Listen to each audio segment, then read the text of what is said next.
lah. Ah. Tak, sekarang saya tak tahu.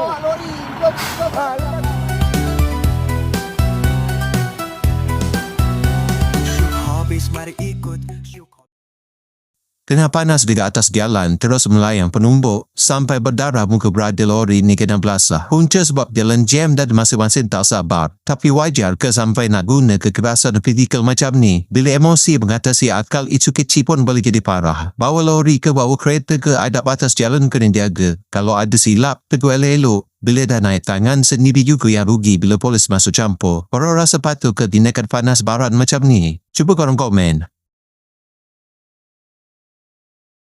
Ini driver tak pandai sabar nak. Abang ni sebagai saksi. Memang dia kelang kabut. Memang dia dah tahu jalan tutup. Kenapa? Kalau saya kelang kabut pulang, kalau saya kelang kabut pulang, saya buat apa sampai dia pukul lah saya bang. Habis kalau aku pukul kau kabut. Tak. Kalau aku aku pukul. Tak apalah. Tak, sekarang saya tak tahu. Bawa lori. Lepas tu pancung macam tu je. Betul bang. Jalan tu tutup. Kenapa kau nak pancung? Sabarlah. Betul bang. Tak payah kelang Apa yang kabut. betul je? Tak ada sekarang ni kenapa dia pukul saya? Siapa tak marah kalau kau perangai macam tu? Bagi pengajaran sikit lah. Tak apalah, kita buat lah. Sekarang ni sama-sama nak rekod lah. Duduk jalan lah bang. Jalan lah bang. Jalan je. Okey bang, terima kasih.